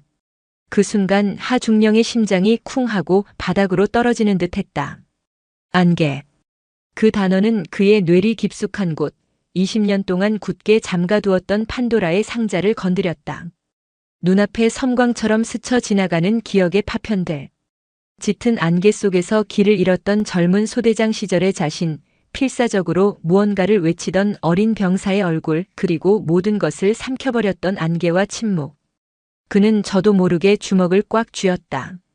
손바닥에 축축하게 땀이 배어나왔다. 아니야. 우연일 거야. 알 리가 없어. 그가 필사적으로 불안감을 억누르고 있을 때 윤대령이 천천히 몸을 돌렸다. 그녀의 눈빛은 이전보다 훨씬 더 깊고 서늘해져 있었다. 하중령, 내일 감찰은 여기서 하지 않겠습니다. 어디로 가실 겁니까? 북쪽으로 가야죠. 이 부대가 진짜로 지켜야 할 곳으로. 그녀는 책상 위 지도에서 한 지점을 손가락으로 찍었다. 그곳은 비무장지대 내부에 위치한 지금은 폐쇄된 과거의 지피였다. 하중령의 눈이 절망적으로 흔들렸다. 그곳은 바로 20년 전 윤지호 일병이 죽었던 바로 그 장소였다. 윤서진 소령이 마지막 말을 덧붙였다. 그녀의 목소리는 사형 선고처럼 차갑게 울려 퍼졌다. 20년 전 기록을 좀 찾아봤습니다. 특히 안개가 아주 짙었던 날의 작전일지요. 중령의 이름이 있더군요. 아주 흥미로운 기록과 함께. 과거는 더 이상 잠들어 있지 않았다. 20년의 세월을 뛰어넘어 엉망으로 잘린 머리를 한 메스의 손에 이끌려 그의 눈앞에 생생한 현실로 되살아나고 있었다. 하태석의 철의 성에 마침내 선명한 균열이 생기기 시작했다. 다음 날 새벽 해가 뜨기도 전에 푸르스름한 어둠 속에서 군용 지프 한 대가 백골 수색대대의 위병소를 빠져나갔다. 목적지는 민간인 통제선 너머, 지금은 지도 위에서만 존재하는 폐쇄된 옛 지피였다. 지프의 뒷좌석에는 하태석 중령과 윤서진 소령이 앉아 있었다. 운전병과 수행장교는 숨소리조차 내지 못했고 좁은 차량 내부는 두 사람 사이에 흐르는 팽팽한 긴장감으로 질식할 듯했다. 하중령은 차창 밖으로 스쳐 지나가는 철원의 황량한 겨울 풍경을 응시했다. 밤사이 내린 서리가 들판을 하얗게 뒤덮었고 땅에서는 스멀스멀 안개가 피어오르고 있었다. 그날처럼 그의 심장이 불길하게 쿵쾅거렸다. 어젯밤 그는 뜬 눈으로 밤을 새웠다. 윤서진이 던진 안개라는 단어는 20년 동안 굳게 닫아두었던 기억의 수문을 부숴버렸다. 잊었다고 생각했던, 아니 잊기 위해 필사적으로 발버둥 쳤던 그날의 장면들이 끊임없이 그의 머릿속을 헤집었다. 그의 완벽한 통제 아래 있던 세계에 과거라는 통제 불능의 변수가 침입했다. 그는 옆자리의 윤서진을 힐끗 쳐다봤다. 그녀는 미동도 없이 정면을 응시하고 있었다. 어둠 속에서도 그녀의 옆모습은 대리석상처럼 차갑고 단단했다. 엉망이 된 머리는 오히려 그 결의를 더욱 강하게 드러내는 듯했다. 저 여자는 어디까지 알고 있는 것인가? 단순한 추측인가 아니면 확신인가? 그의 머릿속이 복잡하게 얽혀 들어갔다. 그녀가 가진 패를 알 수 없으니 대응할 수도 없었다. 그는 그저 덫에 걸린 짐승처럼 사냥꾼이 이끄는 대로 끌려갈 뿐이었다. 차량은 비포장도로를 한참 달려 DMZ 남방 한계선 철책에 다다랐다. 몇 겹의 철조망과 지뢰 경고 표지판이 이곳이 죽음의 땅임을 알리고 있었다. 통문 근무병이 지프를 알아보고 경례를 붙인 뒤 굳게 닫힌 문을 열었다. 통문이 열리고 지프는 비무장지대 안으로 들어섰다. 포장되지 않은 길을 따라 10여 분쯤 더 들어가자 잡목과 숲을 사이에 버려진 회색 콘크리트 건물이 유령처럼 모습을 드러냈다. 20년 전 그가 소위로 근무했던 지피였다. 세월의 흔적을 고스란히 맞은 건물은 폐허나 다름없었다. 창문은 깨져 흉하게 구멍이 뚫렸고 벽 곳곳은 이끼와 담쟁이 덩굴이 점령하고 있었다. 지프에서 내린 하중령은 그곳에 선 채 움직일 수 없었다. 세찬 겨울바람이 깨진 창문 틈으로 드나들며 내는 슉슉거리는 소리가 마치 그날 죽은 병사의 흐느낌처럼 들려왔다. 그는 이곳에 다시 발을 들릴 날이 오리라고는 상상도 하지 못했다. 그의 성공과도 위에서 과거는 그저 잊혀야 할 혹은 묻어버려야 할 걸림돌일 뿐이었다. 윤서진은 말없이 건물 안으로 들어섰다. 하중령은 홀린 듯 그녀의 뒤를 따랐다. 눅눅한 곰팡이 냄새와 먼지 냄새가 코를 찔렀다. 상황실, 내무반, 탄약고 발걸음을 옮길 때마다 20년 전의 기억이 파도처럼 밀려왔다. 이곳에서 그는 야망을 키웠고 이곳에서 그는 괴물이 되었다. 그녀가 멈춰 선 곳은 지피 뒤편 북쪽을 향한 관측소였다. 관측소 바로 옆으로는 아찔한 절벽이 있었고 그 아래는 자욱한 안개에 잠겨 바닥이 보이지 않았다. 바로 그 장소였다. 하중령의 눈앞에서 현재의 풍경이 흐려지고 20년 전 그날의 짙은 안개가 시야를 뒤덮었다. 2003년 가을. 갓 소위 계급장을 단 23세 하태석은 야망으로 들끓고 있었다. 누구보다 빨리 인정받고 누구보다 높이 올라가고 싶었다. 육사 출신이라는 자부심은 하늘을 찔렀고 세상에 무서운 것이 없었다. 그날 아침 DMZ는 유례없이 짙은 안개에 휩싸였다. 한치 앞도 분간할 수 없는 날씨에 연대 본부에서는 모든 수색 및 매복 작전을 잠정 보류하라는 지시가 내려왔다. 소대장님, 오늘은 그냥 쉬는 게 좋겠습니다. 이런 날씨에 움직이는 건 미친 짓입니다. 산전수전 다 겪은 고참 부소대장 이 중사가 걱정스럽게 말했다. 하지만 젊은 하태석의 귀에는 그 말이 자신의 결단력을 의심하는 나약한 소리로 들렸다. 사병 따위가 감히 장교의 판단에 토를 달아? 불쾌감이 치밀었다. 마침 중대장에게서 무전이 왔다. 하소위, 안개가 심하긴 한데 이럴 때일수록 적의 동태를 더 잘 살펴야 하는 거 아닌가? 위기가 곧 기회라는 말도 있잖나. 자네의 판단을 믿어보겠네. 그 말은 하태석의 마음에 불을 질렀다. 위기를 기회로 만들 절호의 순간이었다. 안개 속을 뚫고 수색 작전을 성공시킨다면 자신의 이름은 분명 연대 전체에 알려질 터였다. 모두 장비 착용해. 예정대로 수색 정찰 나선다. 그의 독단적인 명령에 부소대장의 얼굴이 굳었지만 그는 항명할 수 없었다. 소대원들은 불안한 표정으로 서로의 얼굴을 쳐다봤다. 그중 유독 겁이 많았던 윤지호 일병의 얼굴은 하얗게 질려 있었다. 그는 얼마 전 누나에게서 온 편지를 전투복 주머니에 소중히 넣고 있었다.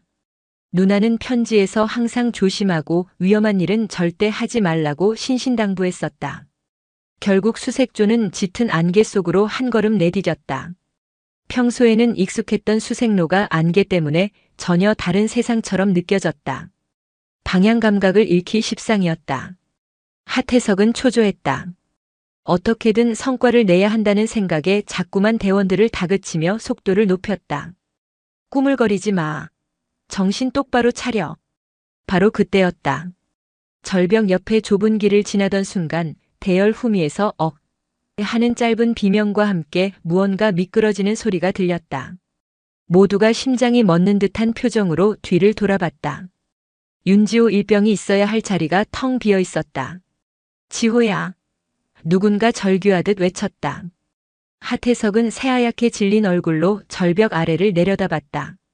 하지만 짙은 안개는 아무것도 보여주지 않았다. 잠시 후 안개 저편에서 쿵 하는 둔탁하고 끔찍한 소리가 희미하게 울려 퍼졌다. 그의 군 생활, 아니 인생 전체가 끝장나는 소리였다. 패닉에 빠진 그는 이성을 잃고 절벽을 기어내려갔다. 얼마 후 그는 바위에 머리가 깨진 채 싸늘하게 식어가는 윤일병을 발견했다. 뒤따라 내려온 의무병 박현우의 얼굴은 공포로 일그러져 있었다. 하태석의 머릿속에서 수만 가지 생각이 스쳐 지나갔다. 불명의 저녁, 군 교도소, 끝없는 비난 아버지를 비롯한 집안의 기대를 저버리는 것, 육사 동기들의 비웃음 그는 이 모든 것을 감당할 수 없었다. 그는 떨고 있는 의무병 박현우의 어깨를 붙잡았다. 잘 들어. 윤일병은 혼자 발을 헛디딘 거야. 개인 부주의로 인한 실족사다. 알았나? 이건 명령이야. 소대장님 하지만 뭐? 내 말이 틀렸나? 내가 밀었어? 아니잖아. 안개 속에서 제 발로 미끄러진 거라고. 이건 사고야, 사고. 하지만 상급 부대에선 내 지휘 책임을 물을 거다. 그럼 우리 소대 전체가 위험해져. 너도 나도 모두 끝장이라고. 알아들어? 그는 사고를 완벽하게 위장했다. 자신의 미래를 위해 한 병사의 죽음 위에 거짓이라는 거대한 성을 쌓아 올리기 시작했다. 그날 이후 그는 더욱더 완벽함에 집착했다. 작은 실수나 균열도 용납하지 않았다. 자신의 거짓된 성을 지키기 위해 그는 스스로 강철의 갑옷을 두르고 독사가 되어야만 했다. 다시 2023년 현재. 중령. 윤서진의 목소리가 그를 과거의 악몽에서 현실로 끌어냈다. 하태석은 식은땀으로 셔츠가 축축하게 젖어 있는 것을 깨달았다. 그는 숨을 헐떡이며 눈앞의 여자를 바라봤다. 그녀는 윤지호 일병이 떨어졌던 바로 그 절벽 끝에 서서 안개 낀 허공을 내려다보고 있었다. 그녀는 천천히 고개를 돌려 그를 바라봤다. 그녀의 눈빛에는 그 어떤 감정도 담겨 있지 않아 오히려 더 무서웠다. 이곳의 안개는 여전하군요. 그녀의 목소리가 바람소리에 섞여 서늘하게 울렸다. 무언가를 숨기기에 아주 좋겠습니다. 진실 같은 것들 말입니다. 그 순간 하태석은 깨달았다. 그녀는 모든 것을 알고 있다. 이것은 더 이상 심리전이나 추측의 영역이 아니었다. 그녀는 품 안에서 낡고 빛바랜 사진 한 장을 꺼내 그에게 내밀었다. 사진 속에는 앳된 얼굴의 두 남매가 환하게 웃고 있었다. 군복이 아닌 사복 차림의 윤지호 일병, 그리고 그의 곁에 다정하게 팔짱을 낀 20년 전의 젊은 윤서진이었다. 제 동생입니다. 입대하기 바로 전날 찍은 사진이죠. 이 사진을 찍고 다음 날 제 동생은 나라를 지키겠다며 웃으면서 떠났습니다. 그리고 1년도 채 되지 않아 차가운 시신으로 돌아왔죠. 하태석의 눈앞이 아찔해졌다. 모든 퍼즐 조각이 맞춰졌다. 그녀가 왜 이토록 집요하게 자신을 파고들었는지, 왜 이 폐지피까지 찾아왔는지. 이것은 군의 비리를 파헤치는 감찰이 아니었다. 동생의 복수를 위한 한 여자의 20년에 걸친 처절한 추적이었다. 사고 보고서에는 개인 부주의로 인한 실족사라고 적혀 있더군요. 하지만 제 동생은 누구보다 신중하고 겁이 많은 아이였습니다. 그런 아이가 안개가 짙게 낀 날 혼자 발을 헛디뎠다? 저는 단 한순간도 그 말을 믿지 않았습니다. 그녀는 하태석에게로 한 걸음 다가왔다. 그녀의 눈빛은 이제 분노를 넘어선 깊이를 알 수 없는 슬픔과 결의로 가득 차 있었다. 하중령, 당신이 그날 안개 속에서 잃어버린 것은 내 동생의 목숨뿐만이 아니었습니다. 당신의 군인으로서의 명예, 그리고 인간으로서의 영혼도 함께였죠. 나는 그걸 되찾으러 온 겁니다. 내 동생의 억울한 죽음 앞에, 그리고 당신이 버린 당신의 영혼 앞에 진실을 세우기 위해서. 선전포고였다. 20년 전 안개 속의 망령이 복수의 화신이 되어 그의 눈앞에 서 있었다. 그의 강철 같던 심장이 모래성처럼 무너져 내리기 시작했다. 폐지피에서 대대로 복귀하는 길은 지옥 그 자체였다. 하태석 중령은 더 이상 강철의 지휘관이 아니었다. 그는 사냥꾼에게 목덜미를 물린 채 끌려가는 사냥감에 불과했다. 그의 머릿속은 온통 윤서진은 윤지호의 누나였다는 충격적인 사실과 다가올 파멸에 대한 공포로 가득 찼다. 20년간 완벽하게 쌓아 올렸다고 믿었던 거짓의 성이 복수의 화신이 되어 돌아온 한 여인의 집념 앞에 모래성처럼 허물어지고 있었다. 그녀는 이제 감찰실장 소령이 아니었다. 동생의 죽음에 대한 진실을 파헤치기 위해 20년을 기다린 복수자였다.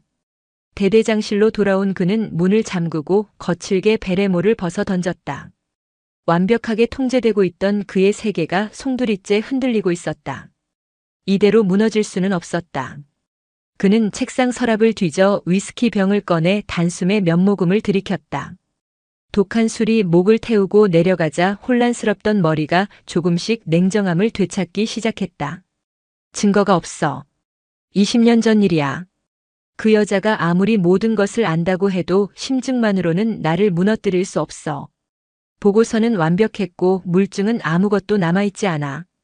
그는 당시의 작전 일지와 사고 보고서를 떠올렸다. 모든 것은 완벽하게 조작되었다. 문제는 증인이었다.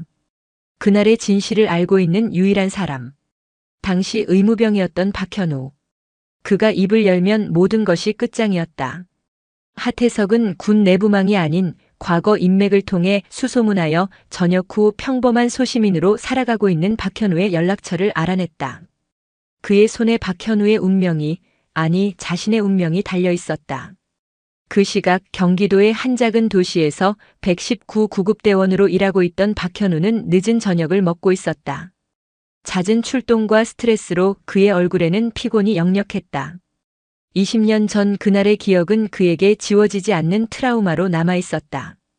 그는 종종 안개 낀 날이면 악몽을 꿨고 죄책감에 시달렸다. 하지만 가정을 꾸리고 아이들을 낳으며 그는 어떻게든 그 기억을 마음 깊은 곳에 묻어두고 살아가려 애썼다. 그때 그의 휴대폰이 울렸다. 모르는 번호였다. 여보세요? 나다. 하태석. 수화기 너머로 들려오는 이름에 박현우의 심장이 쿵 하고 내려앉았다. 20년 만에 듣는 목소리였지만 그는 단번에 알아챌 수 있었다. 그의 인생을 송두리째 바꿔놓은 그날의 소대장. 잘 지내는 모양이군. 목소리가 좋은 걸 보니. 하태석은 아무렇지 않은 듯 말을 이어갔다. 그는 옛 전우를 챙기는 것처럼 다정한 말투로 안부를 물었지만 그 안에는 서늘한 의도가 숨겨져 있었다. 다름이 아니라 그냥 옛날 생각도 나고 해서 연락했다. 우리가 좀 잊기 힘든 일을 같이 겪지 않았나? 자네도 고생 많았지. 그래서 내가 옛정을 생각해서 작은 성의를 좀 표하고 싶은데. 박현우는 아무 말도 할 수 없었다. 성이라는 단어가 그의 귀에는 입막음용 돈으로 들렸다. 그는 떨리는 목소리로 간신히 대답했다. 괜찮습니다. 전 다 잊었습니다. 잊었으면 더 좋고. 그래. 그렇게 아무 일도 없었던 것처럼 조용히 사는 게 우리 모두에게 좋은 일이다. 조만간 한번 보자고. 전화는 일방적으로 끊겼다. 박현우는 식은땀으로 축축해진 손으로 휴대폰을 쥔 채 한참을 앉아 있었다. 묻어두었던 과거가 악몽이 다시 그의 삶을 침범하기 시작했다. 한편 하태석은 박현우가 자신의 통제하에 들어왔다고 생각하며 안도의 한숨을 내쉬었다. 하지만 그의 안도감은 오래가지 못했다. 윤서진 소령이 그를 다시 호출했다. 이번에 그녀가 기다리고 있던 곳은 대대장실이 아닌 작은 회의실이었다. 테이블 위에는 서류 몇 장과 낡은 사진 한 장이 놓여 있었다. 하태석은 자리에 앉지 못한 채 뻣뻣하게 서 있었다. 윤서진은 의자에 앉으라는 말 대신 20년 전 소대원들의 진술서를 그의 앞으로 밀었다. 그녀가 지난 20년간 전역한 소대원들을 일일이 만나 받아낸 기록들이었다. 이들도 모두 기억하고 있더군요. 그날 안개가 비정상적으로 짙었다는 사실을. 그리고 당시 하태석 소위가 무리하게 작전을 밀어붙였다는 사실도. 그것은 정황 증거였지만 수십 개의 증언이 모이니 무시할 수 없는 무게를 가졌다. 그녀는 다시 한번 남매의 사진을 그의 앞으로 밀었다. 제 동생 지호의 마지막 편지 내용입니다. 누나, 우리 소대장님은 정말 대단한 분 같아. 나도 꼭 소대장님처럼 멋진 군인이 될 거야. 그렇게 당신을 믿고 따랐습니다. 그런데 당신은 그런 내 동생에게 대체 무슨 짓을 한 겁니까? 그녀의 목소리는 얼음장처럼 차가웠지만 그 끝은 미세하게 떨리고 있었다. 그것은 분노이자 20년 묵은 슬픔이었다. 하태석이 망연자실한 표정으로 회의실을 비틀거리며 걸어 나왔을 때 그의 휴대폰이 세차게 울렸다. 발신자는 박현우였다. 그의 목소리는 거의 울먹이고 있었다. 중령님, 방금 누가 절 찾아왔었습니다. 군인들이 윤서진 소령님이 보냈다면서. 하태석의 피가 차갑게 식었다. 그녀는 언제나 자신보다 한 발, 아니 10발은 앞서 있었다. 박현우를 회유하려던 자신의 계획은 그녀의 손바닥 안에서 벌어진 어설픈 연극에 불과했다. 하태석의 세계는 맹렬한 속도로 붕괴하고 있었다.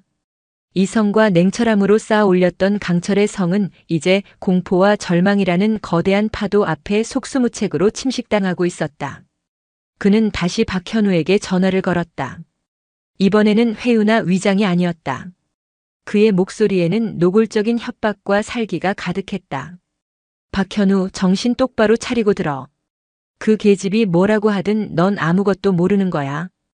20년 전 일이라 기억이 안 난다고 해. 만약 헛소리를 짓거렸다간 나 혼자 죽지 않아. 그는 거기서 멈추지 않고 넘어서는 안 될 선을 넘었다. 너 사는 동네 내가 알아봤어. 예쁜 딸이랑 아들이 있다며? 내 처자식 얼굴 보고 싶으면 알아서 잘 처신해. 알았어? 수화기 너머로 박현우의 거친 숨소리가 들려왔다. 하태석은 자신이 더러운 협박범으로 전락했다는 자각도 하지 못한 채 오직 살아남아야 한다는 본능만으로 움직이고 있었다. 그는 몰랐다. 그 통화 내용이 박현우의 집 거실 테이블 위에 놓인 윤서진의 지시를 받은 감찰실 요원의 소형 녹음기에 고스란히 담기고 있다는 사실을. 사실 윤서진의 추적은 20년 전부터 시작되었다. 동생의 유품 속에서 마지막 편지를 발견한 후 그녀는 의심의 씨앗을 품었다. 전투병과 장교로서의 출세 가도를 포기하고 군의 심장부로 들어가 부정을 파헤칠 수 있는 감찰실로 자원했다. 그 후 20년 그녀는 조용히 그리고 철저하게 증거를 모으고 관련자들의 행적을 추적하며 칼을 갈아왔다. 하태석이 자신의 영향력 아래에 있는 3, 4단 수색대대장이 되었을 때 그녀는 마침내 때가 왔음을 직감했다. 박현우를 찾아간 건 역시 그녀의 계획의 일부였다. 그녀의 요원들은 박현우를 협박하거나 압박하지 않았다. 대신 그에게 20년간 모아온 자료들을 보여주며 조용히 말했다. 선택은 당신의 몫입니다. 20년간 당신을 짓눌러온 죄책감의 무게를 덜어낼 것인지 아니면 평생 과거의 그늘 아래 불안에 떨며 살 것인지. 그리고 그들은 박현우와 그의 가족을 보호해 줄 것을 약속했다. 하태석의 협박 전화는 그 약속을 증명하고 그의 마지막 숨통을 끊기 위한 마지막 퍼즐 조각이었을 뿐이다. 하태석은 스스로 자신의 목에 올가미를 거는 짓을 하고 만 것이었다. 마침내 길었던 감찰의 마지막 날이 밝았다. 윤서진 소령은 수색대대의 주요 간부들을 모두 대대 통합교육장으로 소집했다. 최종 감찰 결과 브리핑을 위해서였다. 하태석 중령은 초췌한 얼굴로 상석에 앉았다. 그는 마지막 희망을 붙들고 있었다. 박현우가 끝내 입을 열지 않는다면, 결정적인 증거가 없다면 자신은 그저 지휘 책임을 물어 징계를 받는 선에서 끝날 수도 있을 거라고. 어젯밤의 협박이 그의 마음에 걸렸지만 이내 겁쟁이 같은 놈이니 알아서 입을 다물겠지라며 스스로를 안심시켰다. 윤서진은 스크린에 PPT를 띄우고 지난 며칠간의 감찰 결과를 무덤덤하게 발표했다. 식자재 비리, 형식적인 병력 관리, 각종 규정 위반. 하태석의 심장이 조여들었지만 아직 20년 전 사건에 대한 이야기는 나오지 않았다. 그는 마른 침을 삼켰다. 이상으로 백골 수색대대에 대한 정밀 진단 결과를 마치겠습니다. 관련자들에 대한 징계는 육군 본부의 규정에 따라. 브리핑이 이대로 끝나는 듯 했다. 하 중령의 얼굴에 아주 희미한 안도의 빛이 스쳐 지나갔다. 바로 그 순간 윤서진이 발표를 멈추고 교육장 안의 모든 사람들을 천천히 둘러보았다. 마지막으로 여러분께 들려드릴 것이 하나 있습니다. 그녀는 의미심장한 미소를 지으며 무선 마이크의 버튼을 눌렀다. 그리고 교육장의 대형 스피커를 통해 지직거리는 잡음과 함께 낯익은 목소리가 울려 퍼졌다. 박현우, 정신 똑바로 차리고 들어. 그 계집이 뭐라고 하든 넌 아무것도 모르는 거야. 만약 헛소리를 짓거렸다간 나 혼자 죽지 않아. 내 처자식 얼굴 보고 싶으면 알아서 잘 처신해.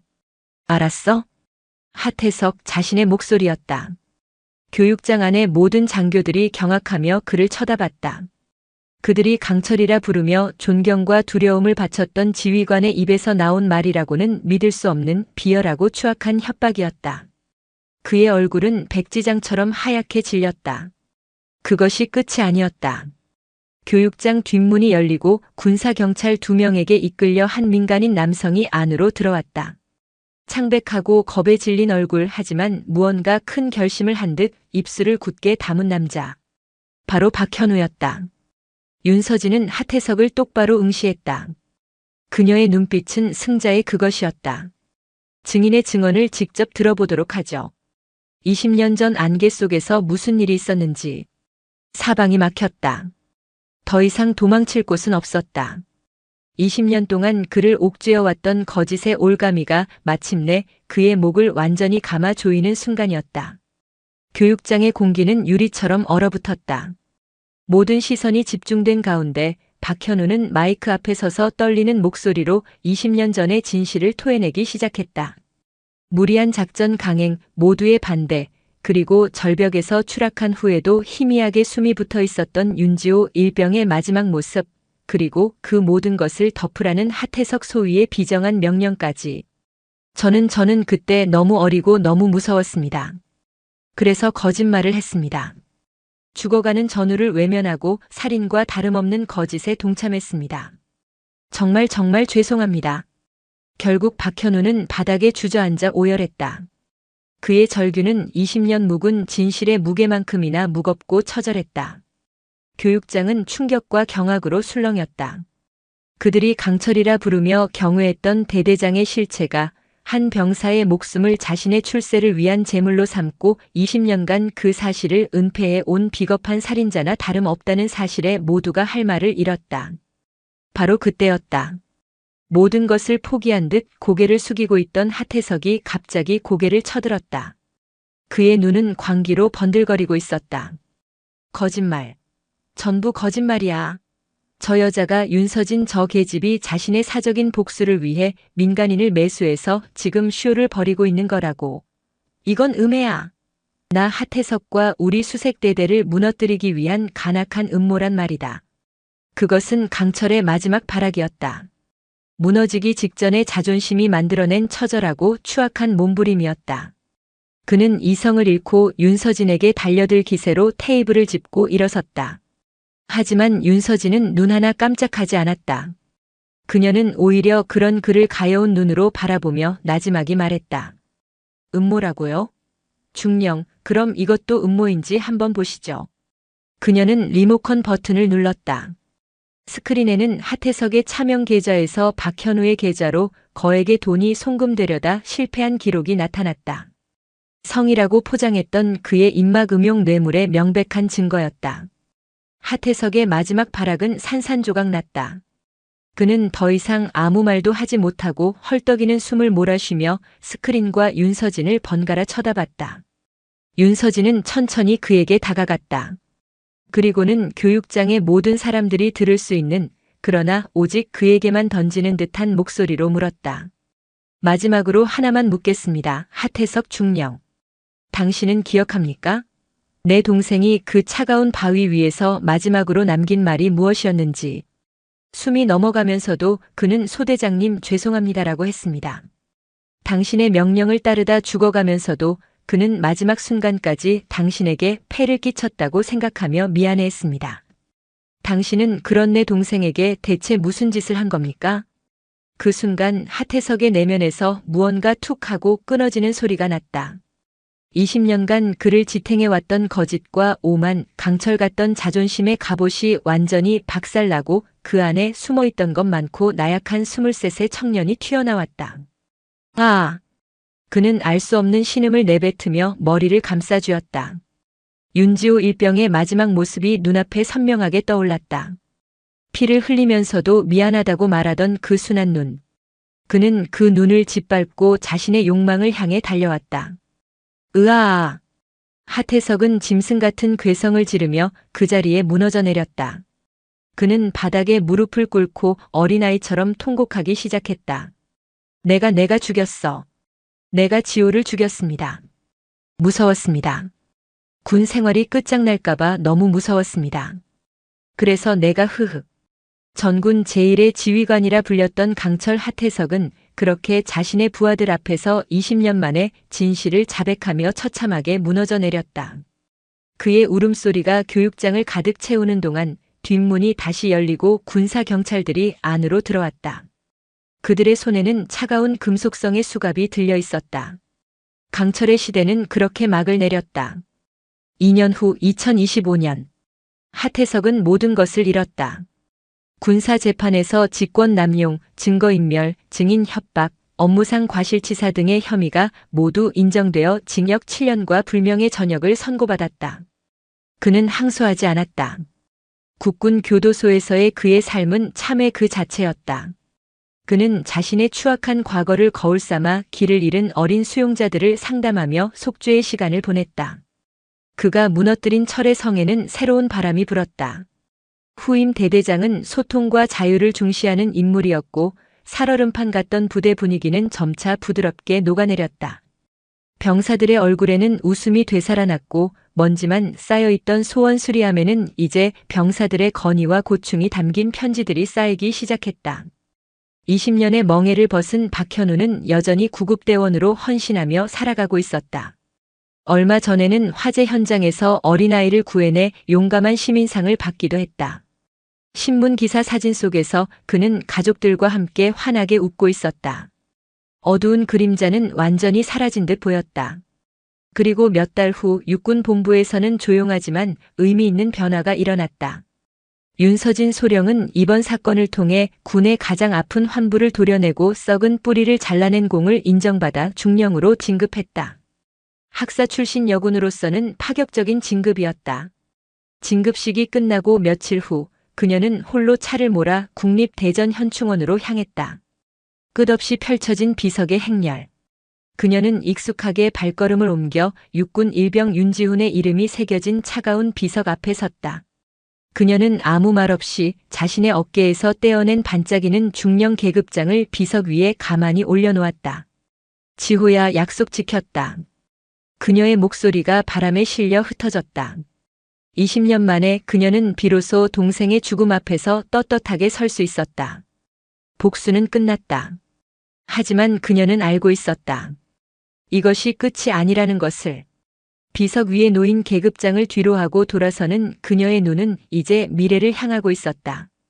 그녀의 새로운 사명은 다시는 자신의 동생처럼 억울한 죽음이 나오지 않는 군대를 만드는 것이었다. 거짓된 명예와 부조리한 관행이 아닌 진정한 동료애와 투명한 정의가 살아 숨쉬는 군대를 만드는 것. 먼지를 딛고 일어선 그녀는 이전보다 훨씬 더 무거운 책임감을 짊어졌지만 그만큼 더 밝고 단단하게 빛나고 있었다. 안개가 거친 현충원의 푸른 하늘 아래 새로운 사명을 짊어진 지휘관이 굳건한 발걸음으로 자신의 길을 향해 걸어가고 있었다. 그녀의 이야기는 이제 막 다시 시작되고 있었다. 오늘 사연 모음집의 이야기 어떠셨나요? 구독과 좋아요, 그리고 당신은 어디서 보고 계신지 댓글로 남겨주세요. 여러분의 응원이 사연 모음집에는 큰 힘이 됩니다. 감사합니다.